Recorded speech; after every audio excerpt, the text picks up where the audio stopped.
Hi guys, কেমন আছো তোমরা? আশা করি ভালো আছো। আমিও খুব ভালোবাসি। তো আজকের ব্লগটা সকালের জলখাবার দিয়ে শুরু করছি। এখানে দিদা লুচি বেলছে আর মা এখানে লুচি ভাজছে। তো সকালের জলখাবারে আজকে আমাদের হবে লুচি আর মিষ্টি মিষ্টি কুমড়োর তরকারি। তো দেখো মনা এখানে আমার বোনের সাথে একটু খেলা করছে। আর এখানে টিয়া পাখিটা মানে আমাদের মিঠু কথা বলছে। তারপর মাসির বাড়ি গেছিলাম, যেহেতু সেদিন মাসির বাড়িতে ছিলাম, তাই মাসি খাবার বেড়ে দিচ্ছে সবাইকে। আমি বললাম আমায় আর দিস না। তো তারপর সবাই মিলে এটা মেসো, মা, দিদা, আমি, মাসি সবাই মিলে একসাথে খেতে বসে গেছি লুচি আর মিষ্টি মিষ্টি কুমড়োর তরকারি। তো এখন দেখো আমি খাচ্ছি, মনাকে খাইয়ে দিয়েছি, তারপর আমি খাচ্ছি। তারপর খাওয়া কমপ্লিট করে আসলে আমার মায়ের হাতের লুচিটা না আমার একটু বেশি ভালো লাগে, কারণ মা লুচিটা খুব ভালো বানায়, গোল গোল ফুলকো ফুলকো। তো তারপর স্নান করে নিয়েছি, স্নান সেরে তারপর আমাদের এখানে ধর্মরাজের গাজন হচ্ছিল, তাই গোড় দেওয়া হচ্ছিল। আর সেখানেই চলে গিয়েছিলাম মনাকে নিয়ে গোড় দেওয়া দেখতে। আসলে এখানে অনেক মেয়ে আবার ছেলে দুজনাই আসলে এই গাজনে কামায়, মানে যাদের মানসিক থাকে তারা কামায়, মেয়েও কামায় ছেলেও কামায়। তো দেখো রাস্তাটা তেতে গরম হয়ে গেছে, তাই পাইপে করে রাস্তায় জল দিচ্ছে, আর না হলে ওদের প্রচণ্ড কষ্ট হবে। তো এখানে এটা গোড় দেওয়া হচ্ছে, কালকে আবার হবে প্রণাম খাটা, সরি এটাই হলো প্রণাম খাটা, কাল হবে গোড় দেওয়া। আমার একটু বলতে ভুল হয়ে গেল। তো এখানে সত্যি খুব কষ্টকর এই উপবাসটা করা, কিন্তু যাদের মানসিক আছে তাদের তো করতেই হবে, কিছু করার নেই। তারপর দুপুরে মনাকে খাইয়ে দিয়েছি এবং আমরা খাবো। আজকে দুপুরে মেনু ছিল পাট শাকের ঝোল, পটল আলুর তরকারি আর গোটা গোটা ডিমের কারি। তো দেখো তারপর আমি খেতে বসে গেছি। এবং খাচ্ছি। আর আজকে যে কটা মেনু হয়েছিল সবগুলোই আমার ফেভারিট মোটামুটি।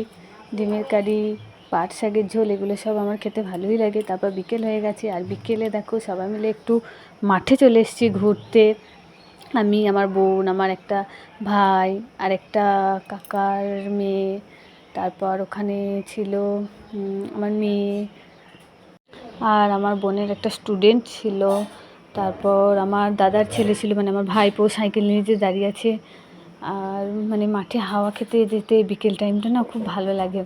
আমি মনাকে ডাকছি, মনা আয়, এদিকে আয়, পড়ে যাবি, এদিকে আয়, কিন্তু ও তো শুনবেই না, কারণ ওখানে একটা মুরগির ফার্ম আছে, ও মুরগির ফার্মে মুরগিগুলো দেখছে। আর ও তো হাঁস মুরগি ছাগল ভেড়া এগুলো ভীষণ পছন্দ করে, ভীষণ ভালোবাসে। এগুলো পেলে হাঁস মুরগি নিয়েই খেলে সারাদিন। আর আমাদের বাড়িতে এমনি ছাগল ভেড়া গরুর অভাব নেই, তাই এইসব নিয়েই ও সারাদিন খেলতে থাকে। আর মাঠটা দেখো কি সুন্দর লাগছে, কত সুন্দর। সেলফি কুইন, এটা হচ্ছে আমাদের সেলফি কুইন, মানে আমার বোন। জাস্ট ভিউটা দেখো গাইস, থাকে ভিডিও করতে থাকে, অসাধারণ লাগছে। কি বলবো, মানে যাদের গ্রাম সাইডে বাড়ি তারা এই জিনিসটা ফিল করতে পারে। মাঠে গরু ছাগল ভেড়া কত কিছু চড়ছে, চারিদিকটা কত সুন্দর ফাঁকা, একটা শান্ত ঠান্ডা পরিবেশ, মানে হালকা ঠান্ডা হাওয়া দিচ্ছে। এদিকে দেখো গরু ঘাস খাচ্ছে, খুব ভালো লাগছে দেখতে। তারপর আমরা চলে এসেছিলাম আরেকটা জায়গায়। এই যে বাড়িটা দেখছো, এই বাড়িটা সবাই বলে নাকি ভুতুরে বাড়ি। তো সবাই মিলে বললাম চল যাওয়া যাক, দেখি আসি সত্যি সেখানে কিছু আছে নাকি। তো রাতে হলে হয়তো পারতাম না আসতে, কিন্তু দিনের বেলায় বলেই সবাই মিলে চলে গেছিলাম দেখতে। একটু ভয় ভয় লাগছিল, কিন্তু তাও চলে গেছিলাম। ওই জন্যে সবাই মিলে চলে এসেছিলাম এই জায়গাটায় দেখতে। তো সবাই মিলে এসেছিলাম বলেই পেরেছি, একা একা হলে পারতাম না। তো সেখান থেকে আমরা চলে এলাম। তারপর এসে এই যে জেঠুর ছেলেটা রয়েছে ওদের বাড়ির সামনে একটু দাঁড়ালাম।